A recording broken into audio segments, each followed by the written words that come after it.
160,000 people in New Zealand are unemployed, the highest number since March of 1994. Now that represents an unemployment rate of 5.3%, the highest in nearly 9 years and up from 4.9% the year before. The number of underemployed people, that's defined as part-time workers who want full-time work, is also rising from 121,000 last year to 138,000 today. But it is the youth unemployment rate that paints a particularly grim picture. That's at 15.2%, up more than 2% in a year. But there is hope that could be as bad as it gets. With a recruitment advisor telling ThreeNews there are signs of growth. Here's political correspondent Zane Small. Caitlin Langlands knows all about searching online for a job. She works for Kiwi employment marketplace Zeal. And while the market's been through a rough patch, she's optimistic about what's to come. The job market in New Zealand is seeing a bit of growth at the moment. We are up 7% in the last 12 months, which is after 2 years of decline. So positive signs are turning in the job market. But today's labour market update paints a more sobering picture. Official data from Stats NZ shows the unemployment rate has risen again to 5.3% in the 3 months to September, the highest since 2016. Approximately 160,000 are without work, up from 148,000 a year ago. Look, I really feel for those people. They're on my mind every day as we as a government work to put in place the conditions that will mean when they're looking for work, they can find work. Unemployment has been rising since 2023 in the wake of the pandemic, after interest rates were hiked up to cool inflation and companies suffered from reduced income, as explained in a video published today by the Reserve Bank. Businesses reliant on discretionary spending have seen profitability fall over the past 2 years, and business failures have increased, particularly in construction and hospitality. Auckland has been hit hard. The super city's unemployment rate was 5.2% a year ago.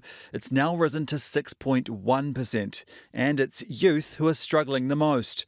This time last year, in the 20 to 24 age group, 22,000 were unemployed.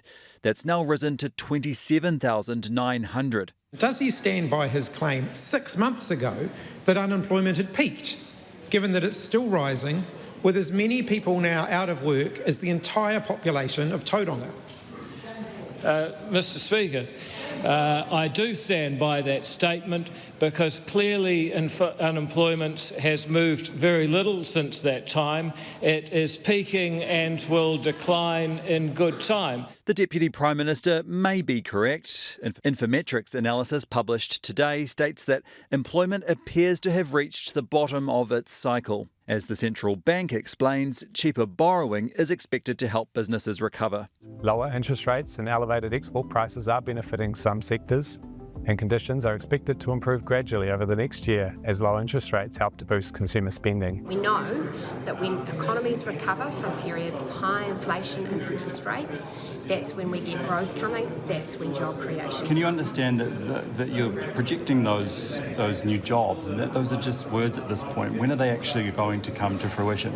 Well, what we are seeing is that there is a return of many firms having the opportunity to create jobs. Zeal has observed that hospitality job opportunities have risen, signalling renewed confidence in the sector. This is great news for young Kiwis looking for jobs and for the hospitality industry in general. It just shows that it's starting to pick up a bit of momentum. Zeal's optimism about the job market is perhaps just what weary job seekers need to hear.